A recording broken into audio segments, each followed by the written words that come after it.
Oi, Farage, hands off our Camilla. She asked a question of Nigel Farage that seemed to hit a nerve, and then he hit back. And Reform's alternative budget. Do their sums add up? Lovely try, but you should... No, it's very good. I mean, no wonder you're so well paid.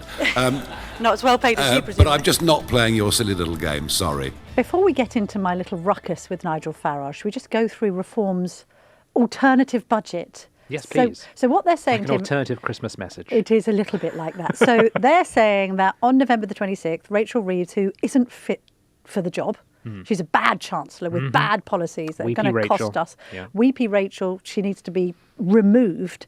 Britain is broken. The budget's going to break it even further. This is how we think she should save 25 billion quid, OK? Right. So, I mean, whether Rachel's following this closely, following the events in Westminster that I witnessed this morning, I don't know.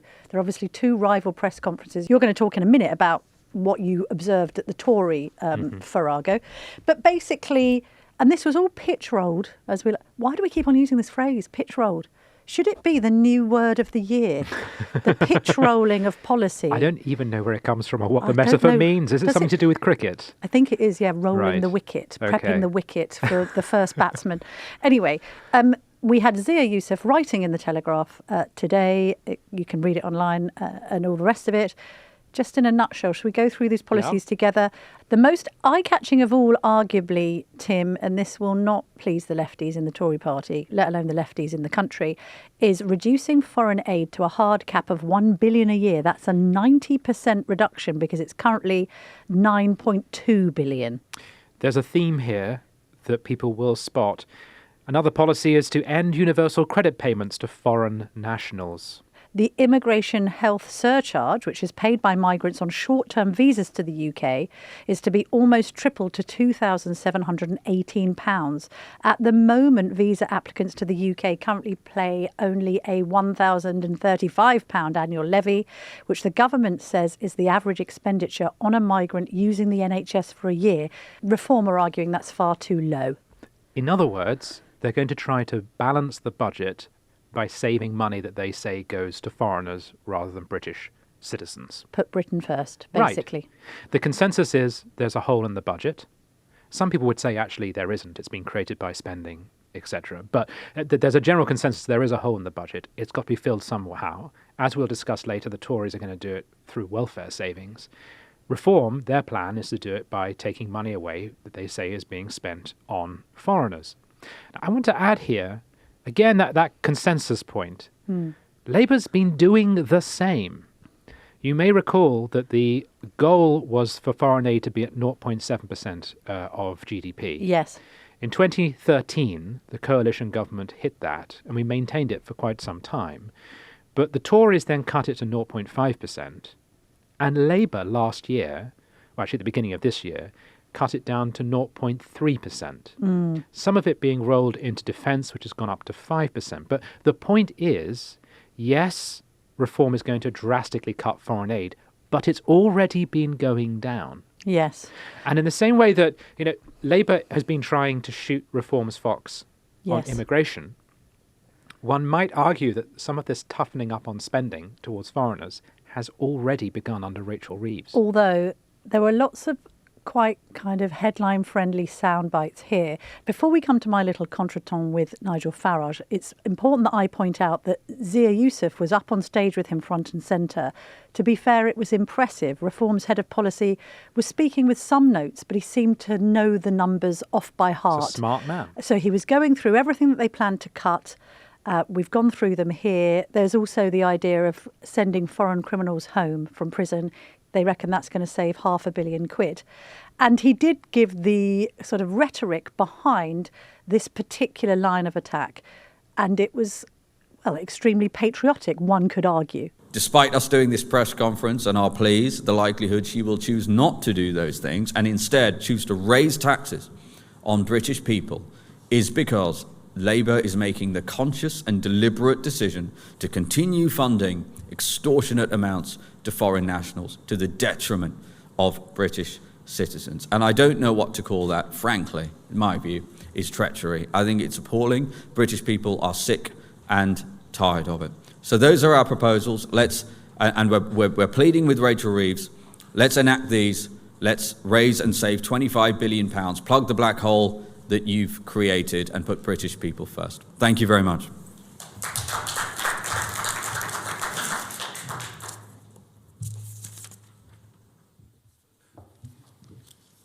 Zia, thank you. And that is the central message of today's press conference, that putting up taxes in this budget is a choice. It's a choice the Chancellor is going to choose to make in whatever form in the end. And sorry, on the foreign aid thing, they were coming out with some quite, I mean, there have been headlines about these stories anyway, probably largely in the Telegraph. For instance, they reference our colleague Hayley Dixon's expose of the road to nowhere in Guyana. Hundreds of millions of our hard-earned taxpayers' pounds being spent on a road that is literally going nowhere. He also cited the example of foreign aid going towards trying to break up child exploitation in Pakistan, making the point that we weren't even spending money trying to break up Pakistani child exploitation of didn't even want to have a national inquiry white on it British in girls. this country. And you can always find examples of these. When I was a boy, it was the Ethiopian Spice Girls. Yes, Do you remember them. that? Yeah, Zigga Zigga Ah. Yes, I remember. And that sort of thing is encouraged by cultures as saying 0.7% fixed amount that you've got to spend, because if you do that, then you have a budget, you've got to spend it, and it gets wasted. That's true. But not only, of course, has the Labour government reduced foreign aid, I should add that European governments have done so too, and the United States is decimating it. We'll see what the impact of that's going to be. I know charity begins at home is an interesting and appealing theme, but globally, we are going to hit something of a crisis when it comes to aid, because so much of it is being clawed back. Also, you can make an argument that if you don't give foreign countries aid, then they're less likely to improve the standing of their own citizens, and then you'll get more immigration to countries like ours. Also, I think, just as we walked up to the studio, there were just a few responses from organisations that represent NGOs and others warning about how our defence and security was going to be compromised by this move. And that's the way they play it, which is clever, because they know they know that probably the heartstrings can no longer be tugged when it comes to what about the children? So they now have to sell it as it's actually patriotic to spend money overseas. I'm not against, I just want to make it clear to people watching this or listening to this, I'm not necessarily against trimming the foreign aid budget. I think my criticism would be I'm still not sure that all of these things put together fills the whole.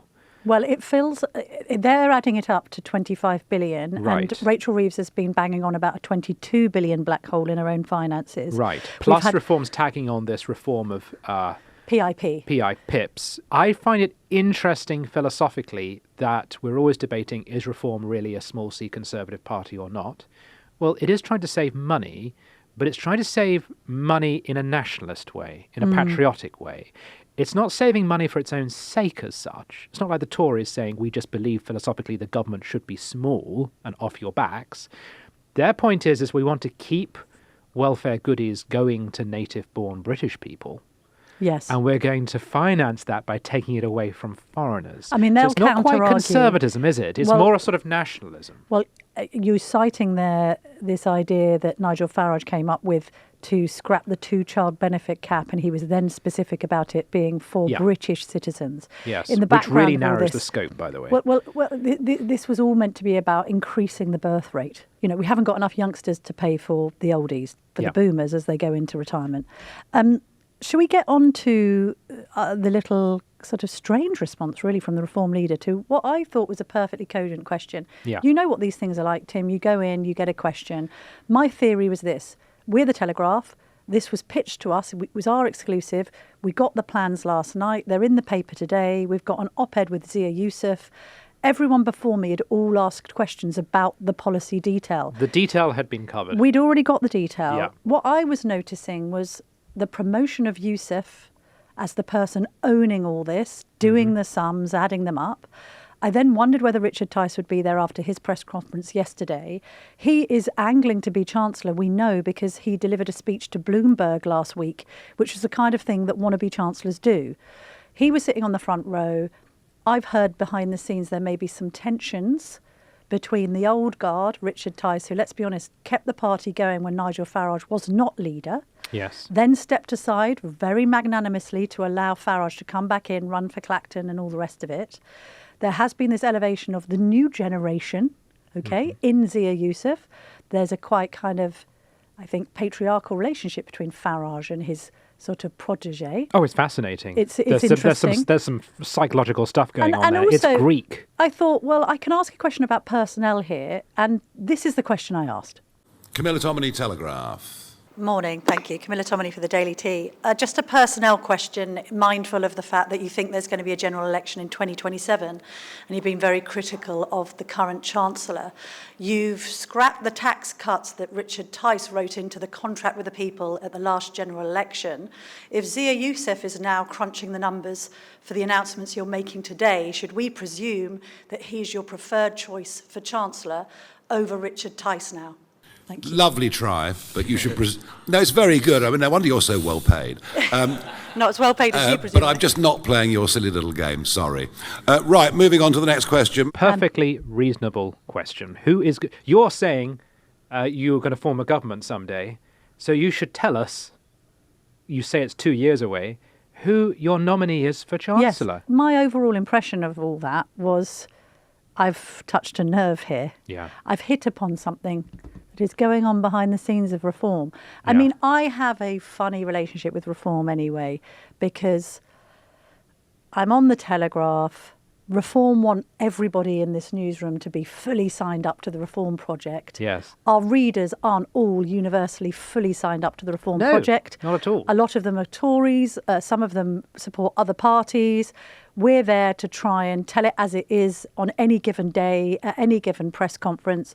I've then got my GB News hat on. It's been a bit of frostiness towards whether or not Nigel Farage should come on my show. I think he interesting. Well, I think he should, because he's a leader of a party that a lot of the audience are planning on supporting. I think his media advisors are like, well, you don't need to do it. You don't Right. need to be roughed up by Camilla Tominey. You're too good. Because I'm too well. I don't know. Look, he doesn't. None of them have an easy ride on my show. It doesn't matter what party they're from, right? That's Yeah. the whole point. I'm there to represent the public, going often, WTF? I'm just trying there to articulate. Well, hang on. What about this? Does this add up? What about this? They're not going to come on and get a sponge bath just because it's GB News. I think they resent that. It would help the viewing figures. Well, what me It would sponge triple bath? overnight. Nigel Farage, imagine that on YouTube. Right. Wow, what a thought. But so as a woman, there's some antagonism there. And as a woman, do you detect an element of misogyny in all of this? Well, I will say this, that if Tony Diver, our esteemed colleague who was sitting next to me, had asked the question, I'm not sure there would have been an aside about how much he was paid, or however what the wording was. It Nice was try. Nice try. Nice try, love. Why don't you sit down and let the lads ask the questions? It was a bit like that, wasn't it? Maybe there is an element of that. I mean, I do sometimes feel when I go to those Reform events and a female journalist stands up, I'm surprised there aren't wolf whistles.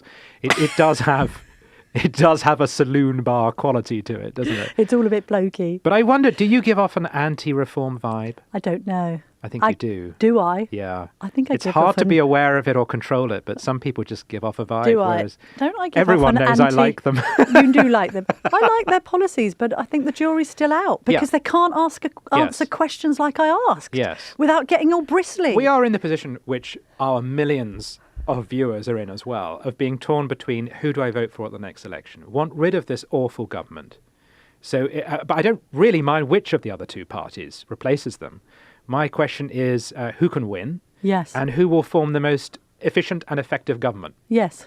So it's perfectly reasonable to ask, when I'm comparing them, who's your chancellor going to be? Well, I don't understand the sensitivity that Nigel has over personnel issues unless he has a problem with personnel issues. The other thing that is running through the minds of most righties, okay, is this. There was this bloke called Boris Johnson who was very good at public speaking and press conferences and toing and froing with journalists and entertaining crowds and being high-fived by cabbies and all of the stuff that Nigel Farage does. And the right put a huge amount of trust in him in 2019 to deliver something different from the uni party that was Blair into Cameron and May. Deep down, righties had some reservations. They said to themselves, is this showman, he's on stage, but can he run this thing? Can he run this production, or is it just the front man? Yes. And we had reservations, and they were unfortunately confirmed. So forgive me when I look at somebody very similar and I'm asking myself questions about whether he has it. I'm asking myself the same questions about Badenoch. Yeah. I'm asking myself less questions about Ed Davey, because I don't take him as seriously as the other two because of my own ideology and political opinions. And obviously we're constantly asking questions literally in print about the competence of the Prime Minister and the rest of his cabinet. The gamble on Boris was different because it was about making Brexit happen. And that was a case of voting for the man who would pick up the ancient vase and smash it on the floor. Well, it was also about preventing Jeremy Corbyn from getting anywhere near Downing Street, let's be honest. But we were high jeopardy. Voting for someone to smash the vase. This time around, it's about voting for the person who can piece the vase back together most efficiently. And I just don't understand why a question about, so who will be the Chancellor and will be doing that? I don't understand why that's a strange question. Just on another note entirely, it was quite interesting for Zia Youssef, as another Muslim in politics in a prominent position calling for immigration crackdowns, to be asked about the treatment of Shabana Mahmood after she used the F word in the House of Commons last night in order to argue the benefits of her own asylum crackdown. Farage and Youssef were both asked, will you support this policy? Farage made quite a cogent argument for why they wouldn't back it in the House. Let's just listen to that. If reform didn't exist, would she have made those announcements yesterday? No, she would not have done. In terms of the vote, and then I'll pass to Zia, in terms of how would we vote, well, in terms of the rhetoric, we support it. But in terms of the reality, why would we vote for something if we're convinced that it can't actually work? And then Youssef spoke personally about identifying with some of the abuse that the Home Secretary's received. I deeply sympathise with her for being in receipt of such appalling racism. That must be deeply unpleasant. And look, obviously different politicians have different reasons and motivations for saying and believing different things. I do somewhat take exception to this conflation with, or this association with, concern about immigration, legal and illegal, and racism. I do take exception to that because for, I think, decades now, and I've just been campaigning on this issue for decades, people in this country have voted time and time again for less immigration. Not because they're racist, not because they're running around shouting the F word or using the P word at people, but because they believe Britain should have borders, they believe in sovereignty, they believe in the rule of law, and they believe that if you pay taxes in this country, you should assume to actually get public services that make sense. And he did say something quite amusing about the most controversial part of Labour's policy, which we discussed yesterday, about the right for the British to seize the jewellery and possessions of people arriving here illegally by boat. If Nigel Farage had sat at a press conference and announced that a reform government would start taking jewellery away from people coming across on small boats, Lord only knows what would have happened. And I take great exception to that, actually. I do take great exception to that. And I do also, one of the points about that particular policy is my view is clearly entirely performative, because I don't know who they think is coming across by small boat. It's not 50 Cent and Lil Wayne, and so therefore taking their gold chains away is not going to raise anything like enough money to make any dent on the asylum budget. See, those are very contemporary references. Had he said Mr. T, I would have known what he was talking about. Indeed.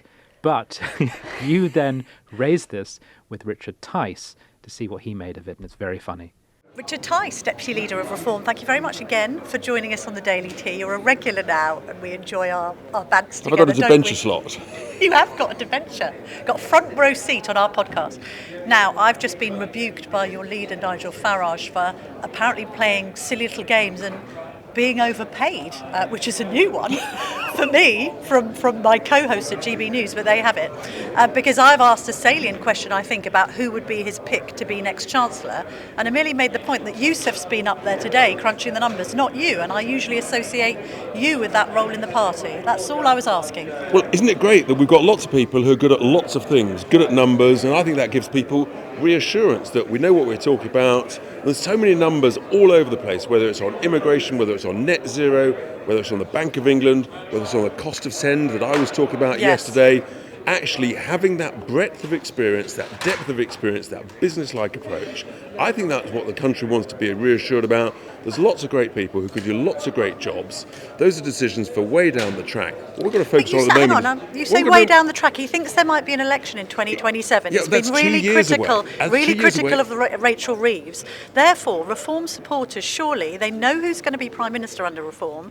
They deserve to know quite clearly who key personnel will be, including Chancellor. What people want to know is that there is lots of good people who've got lots of understanding how we're going to save money across the piece, whether it's on the council spending, whether it's on the welfare spending, whether it's on the immigration costs, whether it's on cutting daft, unnecessary regulations that I've been talking about in my speech at Bloomberg the other day. That's what people really want. And the reality is, ultimately, you look at it, when one gets elected, that's when the boss, the Prime Minister, Nigel Farage, will make decisions. Until then, we just push on. But in preparation for that, he may be thinking about personnel now. Camilla, you get to get ahead of yourself. Do you know what? Whenever I see you, Richard, and indeed Nigel, and all of the crew here, I do get overexcited. I get overexcited on behalf of our readers who are increasingly also flirting excited with your party. I must have just touched a nerve there. There's a bit of tension, isn't there? There's no tension at all. We're in great shape. Camp. I just found that Farage response rather surprising. Anyway, I mean, who knows? We're in great shape. Do you know what the thing is? I mean, he won't come on my GB News show. You will, though, which is why I've always admired you. I haven't had an invite for a while. Would you like to come on Sunday? I'd love to have you. Unfortunately, I'm not available this Sunday, but the following maybe Sunday, the following. Any Sunday you would like to come on, Richard Tice, I'll have you. you. I was a bit worried I'd been cancelled. How many times have I asked you on the show? What are you talking about? On to the actual policy nuts and bolts. He's saying now, because the Express and the Mail both asked a question about council tax, and I do appreciate, and I do remember very vividly us discussing what you would do with councils, and you did not say that council tax would go down. I agree with that. But Mr. Farage there was talking about he hasn't broken any promises on tax. Well, hang on a minute. Your contract with the people was full of pledges to cut tax, which he's now abandoned. So there has been a little bit of a change in tone over tax generally in Reform, hasn't there? Well, firstly, as I said before, the very first page of our contract was talked about savings. We've actually been proven right on some of the big numbers we put there. We talked about cutting regulations, but as was said today at the press conference, ultimately the finances of the country are in a much, much worse state. We're the guys who've been worrying about and talking about and warning about the impact on the bond markets. We're the people with business-like experience who've got the greatest track record of making money for shareholders and lenders, understanding how business works. So we're the people who are now most trusted on the economy to turn things round.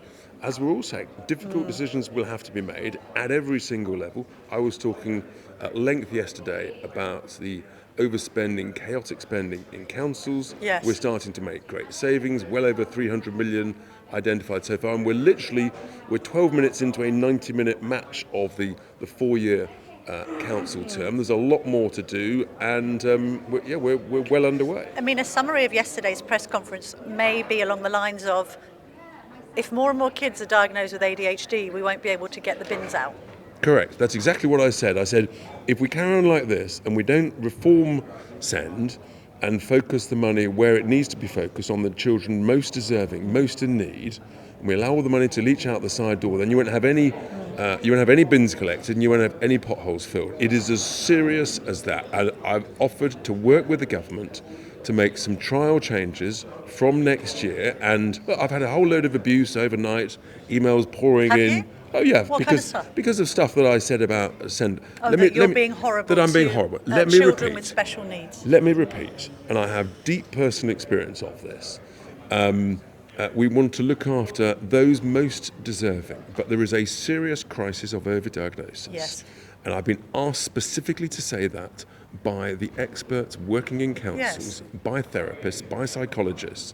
And I'm afraid that when there's a lot of money involved flying around, then lots of people want to try and get a peek. Final little funny one. 50 Cent and Lil Wayne. Do you know any of their songs? They were referred to in this press conference about the stealing of jewellery. I know many things, but not everything. Richard Tice. Rappers aren't your thing.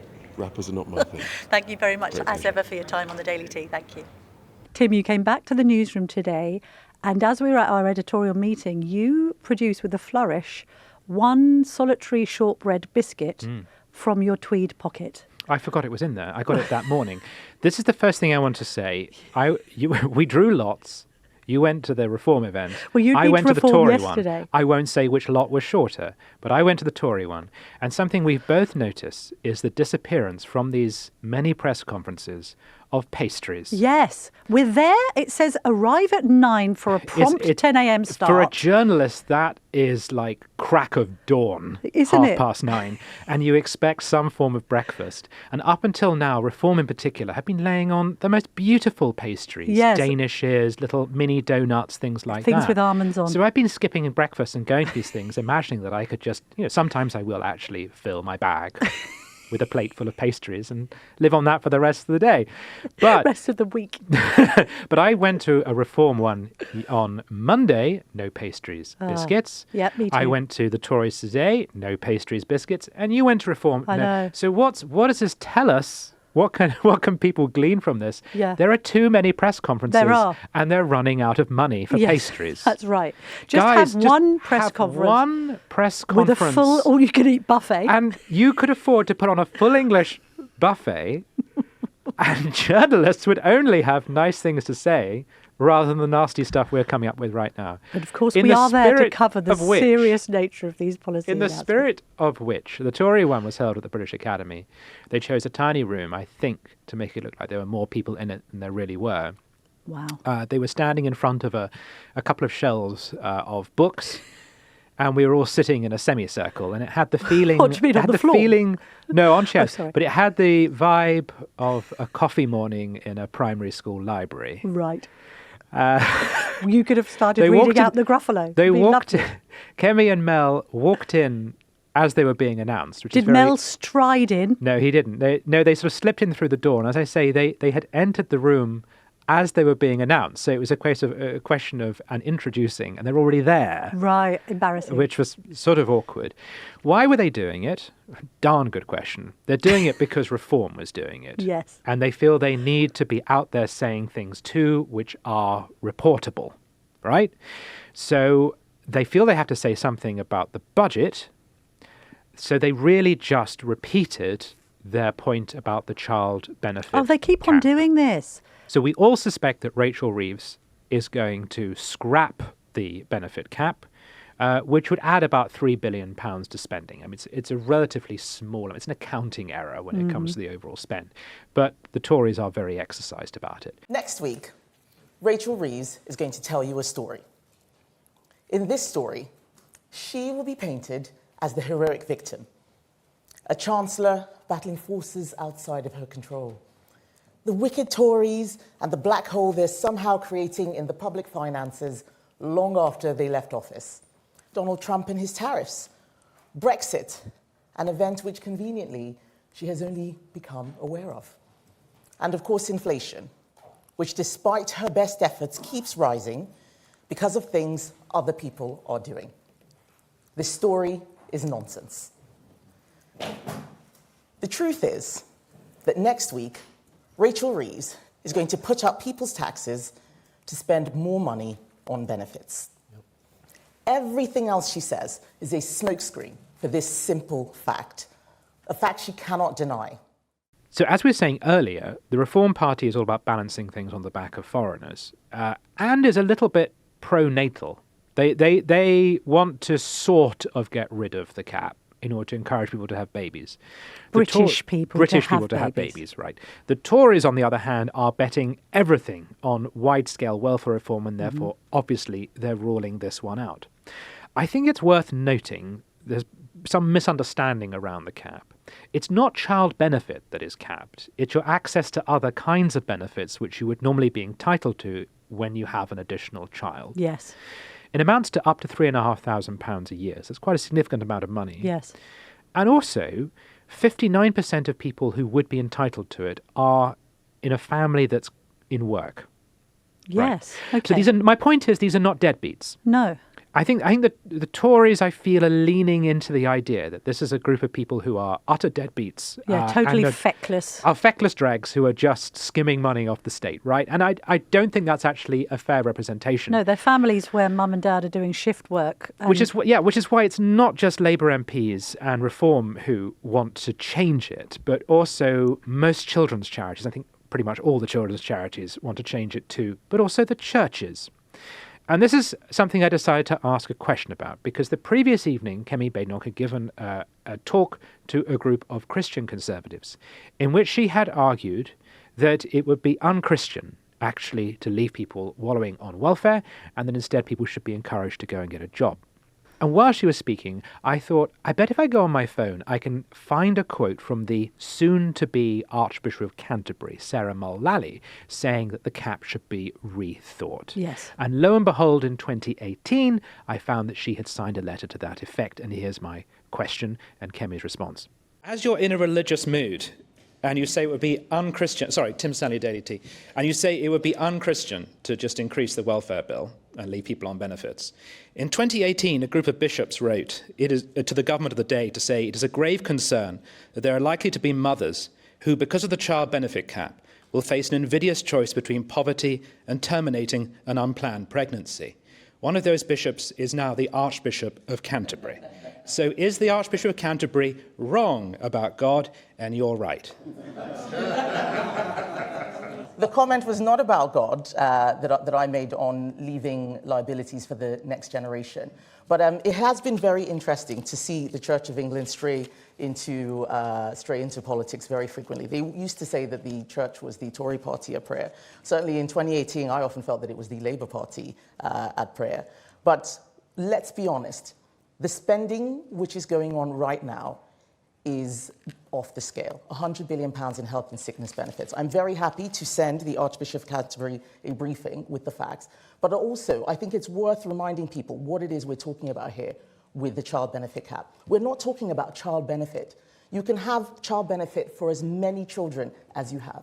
We are talking about the additional child benefit that you get on universal credit, which is limited to 2 people. That's all we're talking about. But if we keep this spending going, I'm afraid we are going to go bankrupt. We're not following principles. We will be living well beyond our means, and there isn't going to be any money for those people who are in need if we go bankrupt. That is the fundamental point, and that's the point that I want to leave the audience with today.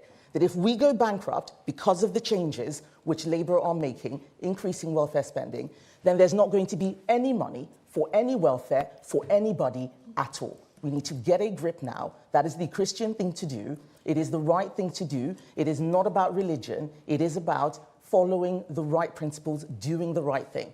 Living within our means is a universal policy. It's not just Christians who believe it. Any right-thinking person understands that if you don't live within your means, you're going to run out of money. And it is only the Conservative Party, who is still acting in a way that is going to make sure there's going to be something left for our children. Her response has echoes of that famous conflict between Margaret Thatcher and the Church of England in the 1980s. Remember when the C of E produced a report called Faith in the City about poverty under Margaret Thatcher, and Thatcher responded with a fantastic speech in which she made the Christian case for enterprise and people living independently, etc., etc. So there is a debate to be had there. But I just find it very interesting that the Archbishop hasn't yet taken over the job, and already they are teed up for a fight over policy. It's also interesting because I was listening to Kemi Badenoch speaking to Giles Brandreth for his Rosebud podcast, where she denounces religion in a way. She was religious.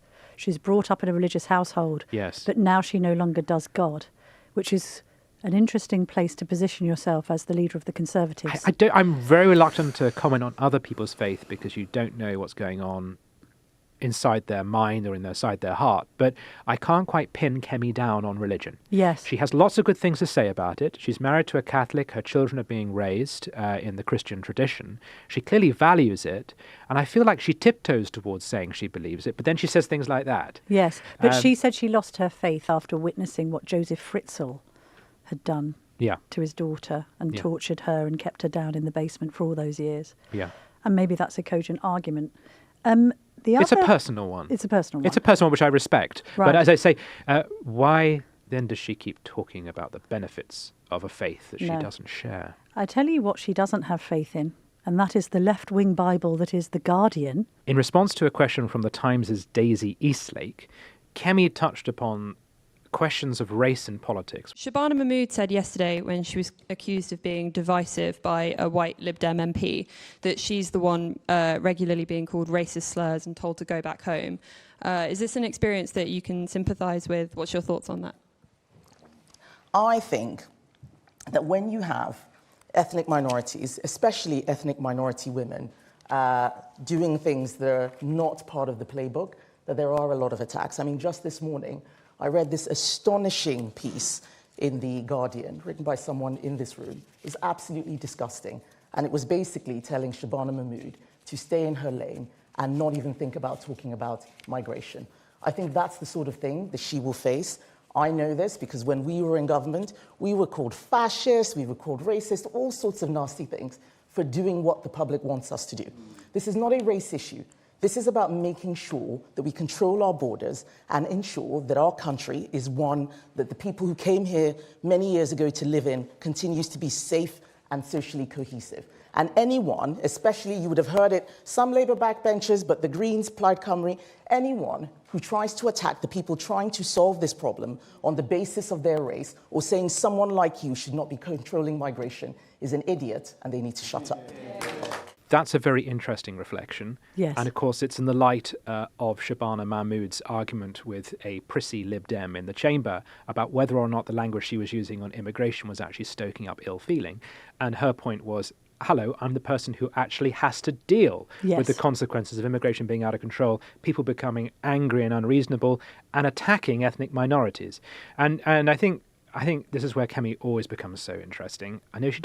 I suspect she doesn't feel comfortable leaning into identity. Nonetheless, it is interesting to have a person of colour as leader of the Conservatives, representing positions which the left always tells us people of colour feel completely differently on. But we're all discussing who was she talking about in the audience? Who is this Guardian journalist who is present today?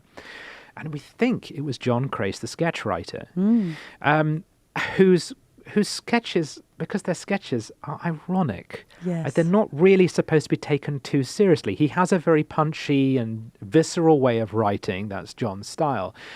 Nonetheless, it's a bit like getting upset by a cartoon. And the other thing is that John sometimes struggles to get into Tory events.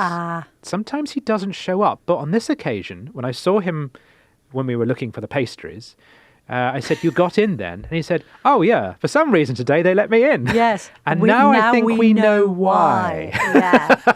All right, that's interesting. I mean, she's funny, isn't she, Kemi? Because she advocates this policy of everybody being colourblind, and she wishes that could be applied to herself. And she never wants to, quotes, play the race card because she has criticised people doing that in other parties. Yeah.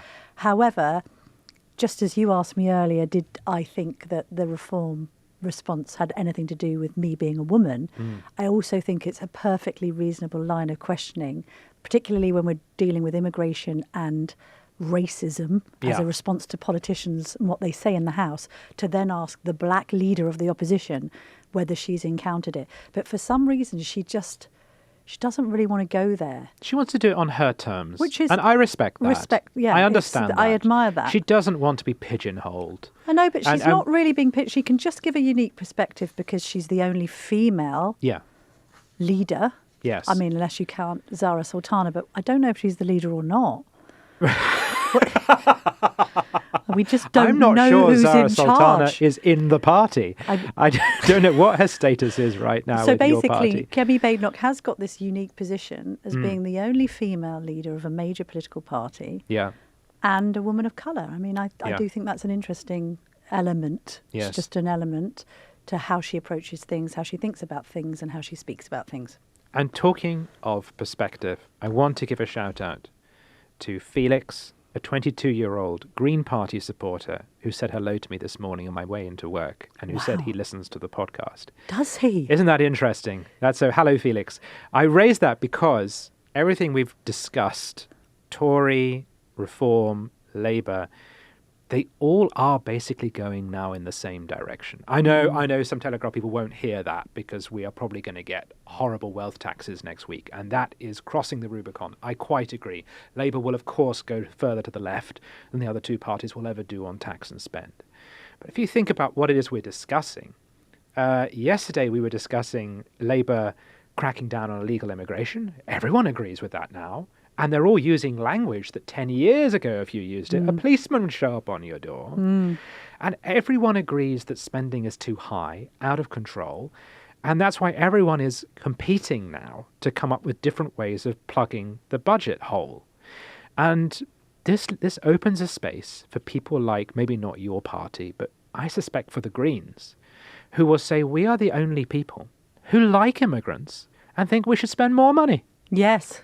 And even if those two positions are unpopular with the majority, there are enough people in this country who feel unrepresented by this discourse that they will begin to support them. Yes, although, I mean, Felix is a young chap, 22, you say. Yeah. I'm not sure whether suburban housewives and retirees in the home counties who are voting for the Greens in protest at the Tories but can't bring themselves to go for Reform, Labour or your party are anti-asylum and immigration crackdowns, as we said. I said to that polling. So it's the weird thing about the Greens is they are a huge mashup of very many different disgruntled voters. They are a complicated coalition that does include some middle-class suburban and rural voters who are motivated by quality of life issues, but I'm sure don't especially want their massive barn being taxed. Or just motivated by the fact that their rivers and seas have been turned into open sewers. It's reminiscent of the old Lib Dem vote.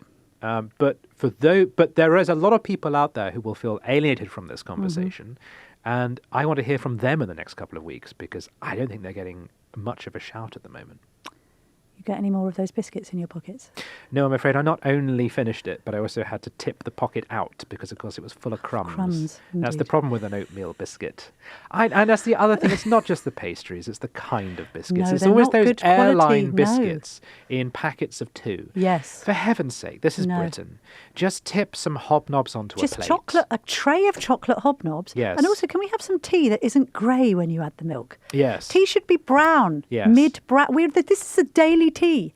We will not be served tea that goes grey and translucent upon drinking. Oh, and by the way, it's been in one of those jugs for hours. Oh, I know, yeah. You pour it in and it's freezing cold. Well, the coffee has the consistency of something you put on fish and chips. I mean, it's not pleasant at all.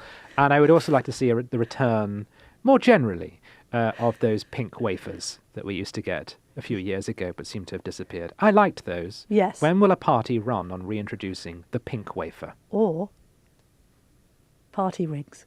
Oh, yes. They're parties. Yes. These are all political parties. Bring the rings. Don't tell me Nigel Farage doesn't like a party ring. Alas, due to cholesterol, they no longer fit on my fingers. But I feel like we should now launch into if party leaders were biscuits. if party leaders were biscuits, would Nigel Farage be a wagon wheel? It's getting silly. Well, we all know what Keir Starmer would be. What would he be? Rich tea. Yes. That's fantastic. That's my favourite biscuit, rich tea biscuit. That's great. Actually, my father was a biscuit. Yes. What would Zach Polanski be? He'd be one of those. He'd be like, like an oat biscuit. You know that you get something served. that crumbles and collapses in the mug. But, yes, precisely. No one died in the making of this biscuit, so we're all supposed to feel very pleased with ourselves about it. Kemi Badenoch, if she was a biscuit? I think she'd be a Tunnock's caramel. Right. She'd eat the kind of biscuit that you could kill a man with. Do you know what I mean? Oh, yes. Scottish biscuits will do that to you. And Ed Davey, Jammy Dodger. Brilliant. We'll be back with more of this political insight tomorrow at 5 p.m.